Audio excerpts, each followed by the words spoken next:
Olá pessoal, sejam bem-vindos ao curso de Economia. Eu sou o professor Matheus Henrique e eu vim aqui ensinar para vocês sobre economia. Tudo bem? Nesse primeiro módulo a gente vai ver o básico da economia e alguns conceitos básicos, mas antes disso, nessa primeira aula a gente vai ver o pai da economia, Adam Smith, né? Porque ele é considerado assim, porque ele criou a filosofia econômica, o liberalismo que perdura até os dias atuais.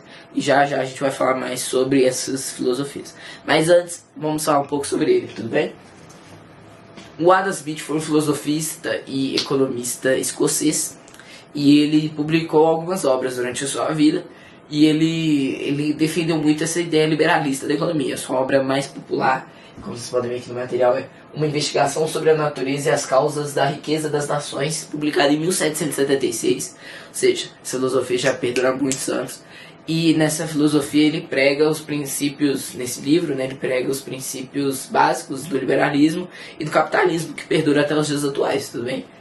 E ele também defendia nesse livro uma mão invisível da economia, onde que ela iria se autorregular, a divisão do trabalho, entre outros aspectos que a gente vai abordar aqui agora, tudo bem? Então vamos lá.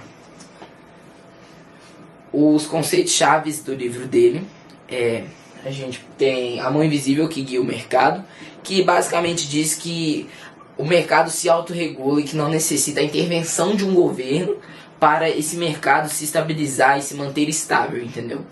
E a gente também tem a divisão do trabalho, que ele defende que quando você se divide o trabalho numa economia capitalista de forma correta, isso aumenta a eficiência do país, se torna ele mais produtivo e mais lucrativo, tudo bem?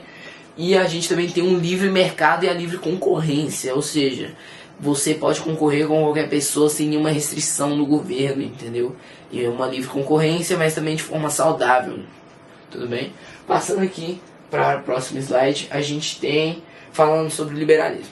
O liberalismo econômico basicamente diz que não há intervenção do Estado. Esse é o principal lema, porque naquela época, antes dessas filosofias de liberalismo econômico serem tão famosas e serem implementadas, era muito comum a intervenção do Estado na economia e muitas vezes o Estado cobrava impostos muito altos e isso incomodava muito uma classe em ascensão chamada a burguesia.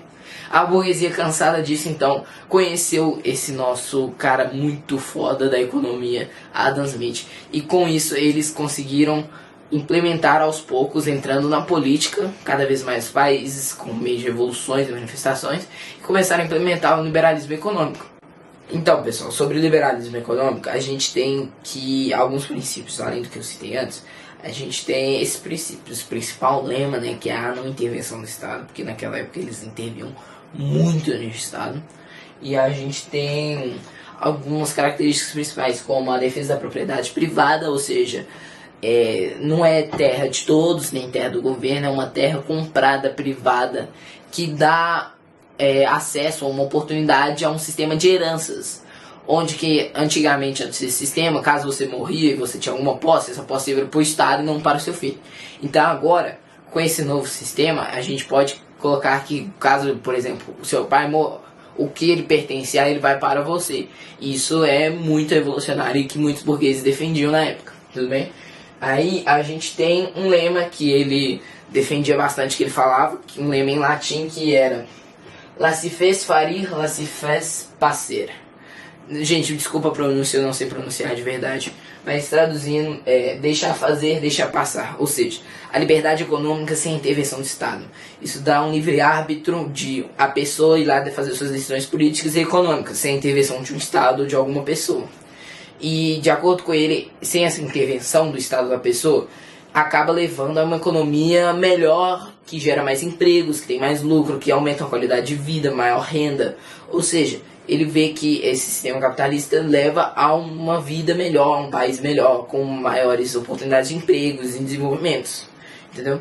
Aí, esse liberalismo econômico, após algumas pessoas verem alguns desvios, alguns pontos que eles não concordam sobre, né, após a aplicação direta disso, surge um novo tipo de liberalismo chamado neoliberalismo, que é a nova variação, o filho, né, do liberalismo. Mas aqui, antes de a gente falar do neoliberalismo, só reforçando alguns princípios do liberalismo econômico, Propriedade privada que garante a segurança patrimonial da pessoa. Então, com essa propriedade privada não pode ter intervenção do governo sobre essa propriedade, tudo bem?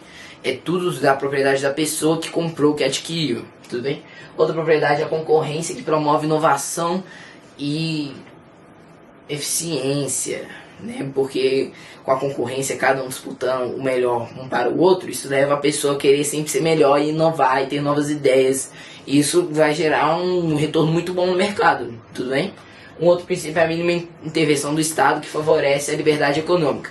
Porque às vezes o Estado, naquela época, antigamente, antes desse livro ser publicado, essas teorias econômicas serem aplicadas, era muito comum a intervenção do Estado, né? Como eu disse.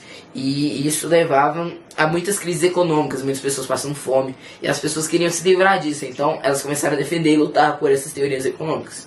Tudo bem? Agora, passando para o neoliberalismo, a gente vai falar um pouquinho sobre o neoliberalismo. Ele surgiu principalmente após a crise de 1929, porque nessa crise havia no Estado uma grande aplicação desse sistema capitalista, e eles defendiam a não intervenção do Estado. E a crise foi se acumulando, até que uma hora explodiu, bum! Até que o governo estava numa situação tão ruim que o governo não podia ajudar. Então, com a reconstrução aos poucos da economia estadunidense, eles perceberam que não é possível ter nenhuma intervenção. Aí eles proporam então a mínima intervenção do Estado, porque caso um país comece a entrar em crise, o Estado ia lá intervir para não permitir isso. Mas porém ele não ia ficar intervindo de forma muito rígida e muito brutal, tudo bem? Além disso, no neoliberalismo eles defendem a livre iniciativa, ou seja, eles apoiam muitos projetos inovadores e ideias novas no mercado.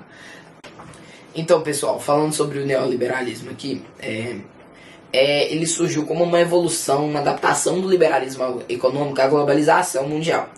E nessa globalização mundial, que permitiu fluxos de capital, informações, pessoas e muitas outras coisas, o mundo teve que se adaptar. Então aí surge o neoliberalismo. O neoliberalismo, agora, em vez de defender a não intervenção, tipo, nenhuma mesmo do Estado, eles defendem a mínima intervenção. Porque eles viram que caso o Estado não intervir de forma nenhuma, a economia, caso entre em uma crise, ela pode nunca mais sair. Então eles veem que o Estado pode ajudar bastante em evitar uma crise econômica muito profunda. Tudo bem? Aí aqui a gente pode ver que defende a mínima intervenção do Estado, privilegiando a liberdade econômica, a livre iniciativa, o livre mercado e a concorrência. Surgiu no contexto da década de 1970 e 1980, juntando com as ideias keynesianas, que também eram alguns ideais, umas teorias econômicas que eram aplicadas naquela época como solução para uma crise muito grave que aconteceu no século XIX, no século XX, perdão, que foi a crise de 1929, porque essa crise foi muito profunda e marcou a vida de muitos americanos e muitas pessoas do mundo inteiro que afetou. Tudo bem? Aí, passando aqui para o próximo, a gente tem as políticas do neoliberalismo. A primeira política é a privatização, que também já era presente no liberalismo econômico, mas aqui nessa privatização a gente tem a privatização de tudo, na verdade, de empresas, que muitas vezes as empresas eram criadas pelo Estado, gerenciadas pelo Estado. Então, eles defendiam a privatização dessa empresa para uma regulação de uma instituição privada, além de outras coisas, né, como bens, imóveis, etc. Aí a gente também tem uma coisa muito importante que eles defendiam, que era a redução dos custos e dos gastos públicos do governo. Eles defendiam que o governo tinha que focar no que era mais básico de serviço e não ficar preocupando com muitas outras coisas que podiam consumir muito dinheiro e não dar nada em troca. Então eles defendiam a redução dos gastos públicos dos governos, tudo bem? E também eles defendiam eles defendem, né, a teoria defende que a flexibilização do trabalho é muito importante, como por exemplo uma revolução que surgiu em 2020 com a pandemia, o home office, sendo muito popular entre muitas pessoas no mundo inteiro. E essa evolução faz parte de umas características do neoliberalismo, tudo bem? E a gente tem a desregulamentação, que é tipo menos controle estatal sobre o capital que circula no país, entendeu? Aí passando aqui para o próximo, a gente tem as críticas, né, ao neoliberalismo. E assim, no mundo existem diversas ideologias e ideais, e cada um tem uma forma de criticar o neoliberalismo. Mas de uma forma resumida, as críticas é que a redução do papel tem diminuição a diminuição da intervenção do Estado na economia, isso leva o Estado a investir menos em áreas importantes. Aí isso leva a um desequilíbrio e uma maior disparidade social entre os que têm um poder aquisitivo para adquirir os serviços básicos que o Estado iria oferecer caso ele investisse, e os que não tinham condição financeira, que agora não vão ter como mais acessar, porque eles não têm condição financeira de acessar o particular, o privado, e o Estado não está pagando, porque está reduzindo gastos públicos, logo ele não tem acesso a esse serviço. E isso é algo muito criticado assim pelas pessoas que sofrem por esses problemas, e eu concordo. Aí a gente tem que achar um equilíbrio entre investir e garantir para todo mundo que não tem condições, né, de adquirir os serviços básicos, mas também não investir massivamente ou não ver retornos na vida, assim, na prática, na vida real, dos investimentos que o governo faz, que muitas vezes eles falam que eles investiram tal valor, mas a gente não vê esse valor voltando para a gente, tudo bem? Então eu espero que vocês tenham gostado dessa aula. Essa foi a aula 1 sobre economia, já lançar 2, e eu espero vocês na próxima aula. Falou!